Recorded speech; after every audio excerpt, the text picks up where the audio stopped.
ഇതാണ് custom FPV. ഇതിന്റെ power എന്ന് പറഞ്ഞാൽ 150 km/h. ഇപ്പൊ കാണിച്ചു തരാം. ഇതാണ് കസ്റ്റം FPVയുടെ പവർ. അപ്പം ഇതിപ്പോൾ ജസ്റ്റ് താഴ്ത്തി വരും, നിങ്ങളെ കാണിച്ചു തരാം. അപ്പം ഇതെന്ന് പറയുമ്പോൾ ബാറ്ററി ടൈം ഒക്കെ നമ്മളൊരു ബേസിക് വണ്ടി മേടിച്ചിട്ട് മോഡിഫൈ ചെയ്യുന്ന പോലെയാണ്. ബാറ്ററി നല്ല ബാറ്ററി വെച്ച് കഴിഞ്ഞാൽ 30 minutes വരെ ഫ്ലൈറ്റ് ടൈം കിട്ടും. അപ്പോൾ ഇതിനകത്ത് ക്യാമറ വിഷ്വൽസ് എന്ന് പറഞ്ഞാൽ ക്യാമറ വിഷ്വൽസ് നമുക്ക് 30 minutes 40 minutes നല്ല ക്വാളിറ്റി 4K വരെ ഉള്ളത് എടുക്കാൻ പറ്റും. പിന്നെ എന്ത് സ്കിൽസ് വേണമെങ്കിലും നമുക്ക് ഇതിൽ പഠിക്കാൻ പറ്റും. ഇപ്പം നിങ്ങളെ കാണിച്ചു തരാം. ജസ്റ്റ് ഒന്ന് കറക്കാവോ. അപ്പം ഇതുപോലത്തെ ഞാനും ഇതിപ്പോൾ പഠിക്കാൻ വന്നേക്കുവാണ്. അപ്പം ഇതുപോലത്തെ സ്കിൽസൊക്കെ നിങ്ങൾക്ക് ഡെവലപ്പ് ചെയ്യണമെങ്കിൽ നമ്മുടെ ഡ്രോൺ ഇമാജിനേഷനിലോട്ട് പോരും. ഇതൊക്കെ ചെയ്യണമെങ്കിൽ നമ്മുടെ കസ്റ്റമർ ഫീലും മാത്രമേ പറ്റത്തുള്ളൂ.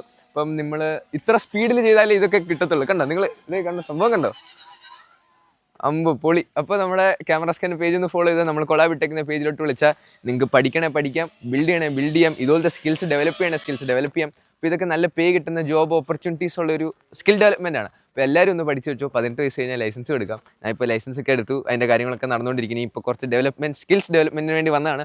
നമ്മുടെ അർഷിഫ് ഉണ്ട്. ഇപ്പോൾ ഡ്രോൺ മെൻസിനെ വിളിച്ച് കഴിഞ്ഞാൽ നിങ്ങൾക്ക് ഫുൾ സാധനം കിട്ടും. പക്ക പ്രൊഫഷണലായിട്ട്. ഈ സാധാ ക്ലാസ്സസോ അല്ല കാര്യങ്ങളൊന്നും അല്ല. നല്ലൊരു അടിപൊളി സ്റ്റുഡിയോ ഉണ്ട്, നല്ലൊരു വലിയ ഗ്രൗണ്ട്, ഇവരുടെ തന്നെ സ്വന്തം ഗ്രൗണ്ടാണ്. അപ്പം നമ്മുടെ വലിയ 25 kg ഡ്രോൺസിൻ്റെ ഒക്കെ ഫ്ലൈ ചെയ്തു പഠിച്ചു. അപ്പം നിങ്ങൾ ഇവിടെ വന്നു കഴിഞ്ഞാൽ പക്കായിട്ട് ഫ്ലൈ ചെയ്യാം. ഒരു ജോബിന് നല്ലൊരു ഓപ്പർച്യൂണിറ്റി ഉള്ള ഒരു സംഭവമാണ്. ഇപ്പോൾ നമ്മുടെ സാധാ ജോലി ഒന്നും ചെയ്ത് നിങ്ങൾ ചെയ്യേണ്ട, അടിപൊളിയായിട്ട് നിങ്ങൾക്ക് പൊളിക്കാം. അപ്പോൾ എത്രയാണ് നമ്മുടെ പേജ് ഫോളോ ചെയ്തുപോലത്തെ കുറേ ക്രേസി കോൺറ്റൻസ് ആയിരിക്കും. ബൈ.